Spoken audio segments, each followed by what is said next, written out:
it covers a period between the fall of the Roman Empire and at the start of Renaissance. So here we can see two images of two different epochs. With the Roman Empire, the symbol of it was the Roman Colosseum, and some picture that is devoted to the time of Renaissance. According to general chronology, historians divide the Middle Ages into three smaller periods. These periods are called the early Middle Ages, the high Middle Ages, and the late Middle Ages. So if we speak about the Ukrainian medieval content of our history, we mostly mean the general European period called the late Middle Ages. Then, so generally, please pay attention to this definition. Middle Ages is a historical period between the decline of the Roman Empire and early Renaissance in Italy. Generally, if we speak about Middle Ages, we mean exactly this historical period. The early period of Middle Ages started in the 5th century and lasted till the 9th century. Then the next was the high period of Middle Ages. It was between the 12th and 14th centuries. And the late medieval period was approximately since 15th till 17th century. But generally, in Europe, it meant the beginning of Renaissance, another historical and cultural epoch. If we have a look at the map of medieval Europe, we can see the borders of the countries of that time that now can partly remind us the borders of modern European states. So, for example, the borders of Great Britain, of Spain, partly of France. Here we can find approximately the same borders, but most of the countries were politically participated. So they existed in the form of the small kingdoms, of small territories that were under the rule of the small kings or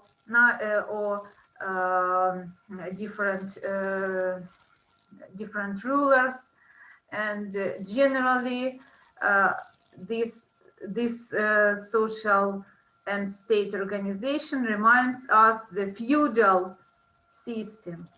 What does it mean, feudal system? A feudal system was one of the main features of medieval period, of medieval history, culture, and society. If we speak about the main features of medieval culture, first of all, we start with the traditions of ancient Greek and ancient Roman culture that caused the appearance of this period, because these traditions were still strong in small cultural centers, in small areas, in some antique temples, in some libraries and workshops of artists. These traditions were still strong. Then the spirit of barbarism was the second force that presupposed the appearance of medieval culture, because barbars, they were people who lived to the north of the Roman Empire, or to the north of ancient Greece and ancient Rome. Traditionally, ancient Greeks called barbars the people who couldn't speak the Greek language, and their strange language reminded them some strange sound. That's why they call these nations who live to the north of them, they call them barbars. Now we mean barbars, we know whom they called in such way. It was the tribes who now represent the German nation, the French nation, the Englishmen, the Spanish people. So people who now represent the title European nations. So the spirit of barbarism, here we mean the barbarian tribes who occupied European territories, mixed it up with local population, and adopted their culture. The third force, cultural direction that presupposed the future of medieval culture was Christianity. Christianity presented, for that time, presented quite a fresh trend that formed new humanistic principles. If we remember, the ancient world was associated with early forms of religion, polytheistic religion with quite an old principles and quite specific order of world outlook, of the place of the man in the world, and so on. But Christianity introduced a new kind of religion, of generally another, totally another spiritual content. It started the practice of the worship of one single God. It was a new thing in the ancient world. It was a new thing and unknown thing, and many people couldn't understand this idea. But each year it got more and more people who were baptized, who became Christians, and that's why Christianity, after some time, it got the leading position in the spiritual world of European culture, European history. And it even became the state religion of the last period of Roman Empire. What are the main peculiarities of the period of Middle Ages? So when we speak about Middle Ages, first of all, we mean here a great role of Christianity and the Christian Church that covered a dominant position generally in culture, and it caused the religious content of medieval mentalities. So every branch in culture, every branch in the life of medieval society was full of religion, was full of the church control, and it caused the main content of this period.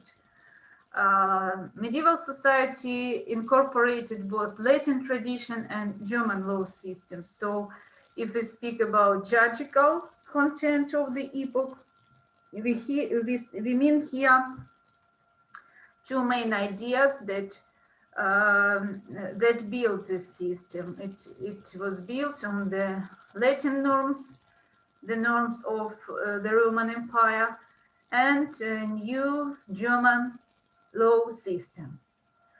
Then one of the bright and specific feature of Middle Ages was feudalism.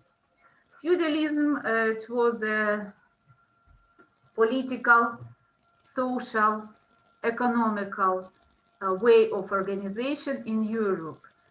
It meant the special social and economical subordination in society, and it caused a special social system. I will show you in the next slide how did it look.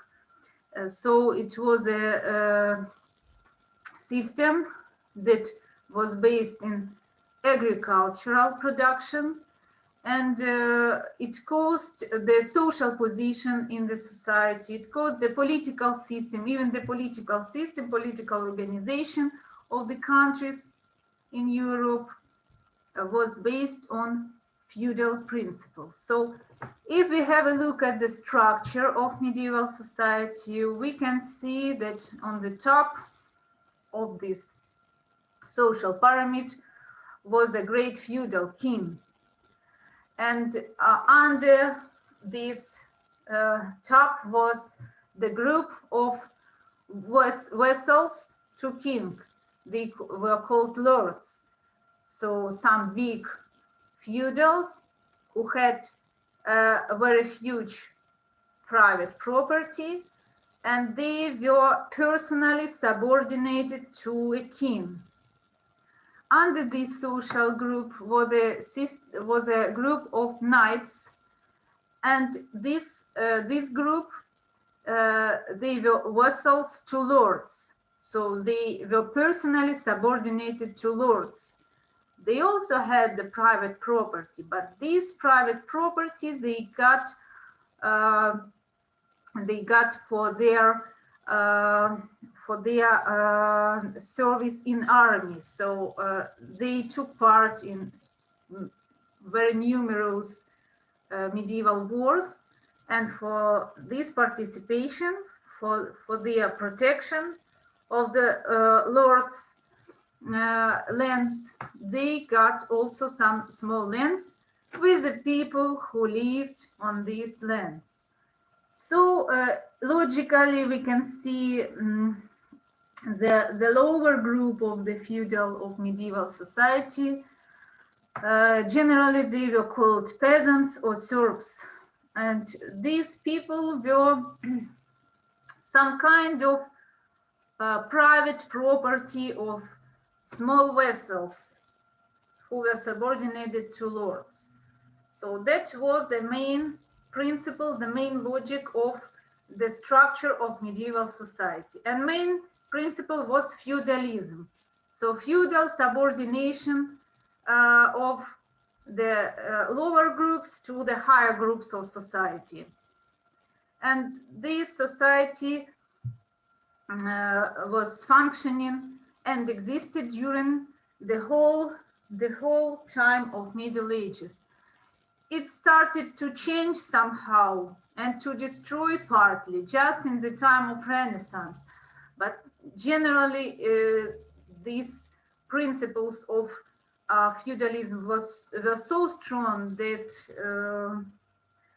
these principles kept in Europe maybe even till the 18th and 19th centuries. So just the revolutions of modern period, the Great French Revolution and different revolution in different European countries, they finally destroyed the lusts of feudal system. So it was quite a strong, a quite unjust system of the state, social, political, economical organization. Then, if we have a look at the historical content of this time, so here we can see one of the bright examples of the conflict between different civilizations. Medieval Europe represented the Christian civilization with quite a specific order, with feudalism, with all these special things, but it had a quite strong conflict with the Islamic civilization. It was a time of the wars between European countries, Christians and Muslims. The war for territory, the war for Jerusalem, the war for the system of values. These wars in European chronology and European historiography was called crusades. So it was the war to the power under the Jerusalem. It was the war for the modern territory of Spain. It was during that time, it was a part of Islamic Empire. It was called, it was a part. So it was called Al-Andalus, and Europeans traditionally considered it like a part of European civilization. And finally, they got this territory. So it was very interesting and very special historical period according to its content, according to its main events. So here it is a more simplified structure of the European feudal system. You can see here monarch as a leader, as a top of this pyramid, then nobles, then knights and vassals, then the people who lived in the cities, and some farmers, merchants, farmers and craftsmen, and finally peasants and serfs. But the spiritual leader and the person who had a real authorities over all this system was a Roman Pope, so the leader of the Christian Church. During that time it was United Church, Christianity, which in 11th century subdivided into two confessions, Orthodox and Catholic. Before that time, before the 11th century, it was one single church called Christian Church with a Roman Pope who lived till now, who lives in Rome. There is special area where he lived there, and he is a leader, and he was a leader at that time. He was a leader of this feudal system. He was on the top of this social pyramid. And very important feature of this medieval social structure that it was impossibility to change your social position. So if you was born into one certain group, it was quite impossible to change your social position. Impossible. Just in one unique situation. So who were knights? So you can see, you can have a look at this picture. That was people who fought for the king and for their lords. They were called knights. And generally, these knights, they were also vassals, and they also had their private property in the. It was like some villages or some cities, some settlements where people lived, and who were they are some kind like serfs. Then there were kings who ruled by what they believed it was their divine right. So this feudal system had a special background. It was connected with the religion. So if you are on the top of the social structure, it is caused by the divine right. So the people believed that God made them the king, and their kingdom was passed down through generation. So it caused the appearance of dynasties in European countries, European monarchies, and some dynasties, they exist till now, like, for example, the dynasty that rule over the Great Britain now, the dynasties who ruled over Austria and Hungary, Austro-Hungarian Empire, for example, they also start their history from the medieval time. Then, if we speak about the some general view of the medieval time, first of all, we mean some look, some general organization of cities and villages of that time. So the people who were lords, who were big vassals, they lived in the castles, and kings also. The was very strong fortified buildings that were lived some very rich people, and it was built exactly for their family. Now we can find many kinds of these castles all over the territory of Europe. So that was somebody's houses, the houses of some big vassals in the past. For example, Windsor's, the dynasty of modern Great Britain, they also have in their private property till now some castles on the territory of Great Britain, in England, in Scotland, in Wales, and so on. And the poor people, the ordinary people, they lived in so-called huts that was made from sticks, straw, and mud. Traditionally, we can see these huts just in the open air museums or in some pictures in the books. Generally, it doesn't say till now. So then here we mean also, next slide please.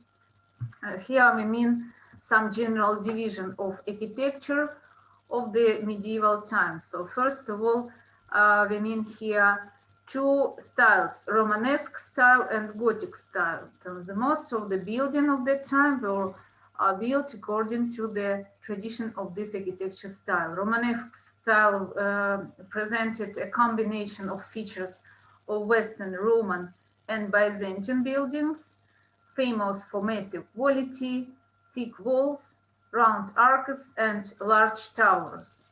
Gothic style represents some pointed arcs, some kind of flying buttresses, higher and lighter walls. So if we have a look at this picture, we can see the Romanesque style in the top of the slide. So three pictures on the top are built in Romanesque style, and three pictures on the bottom of the slide are built in Gothic style. These three in Romanesque style, and these three ones are in Gothic style. For many of us, generally Europe is associated with Gothic and somehow with Romanesque style. So we can find the architecture buildings in this style in many different countries of Europe. Then we go back to the previous slide. The second division of medieval architecture was made according to their needs, to the usage. So it was clerical part of architecture and secular. Traditionally, all the culture of Middle Ages were divided into two branches, clerical and secular. So if we speak about clerical architecture, we mean here churches, cathedrals, monasteries, and abbeys. So all the architecture buildings they used for religious needs. If we speak about secular architecture, we mean here castles, some fortified residences, fortresses, and universities. So the first centers of higher education that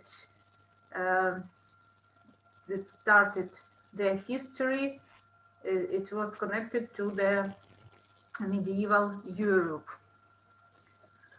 The next branch of medieval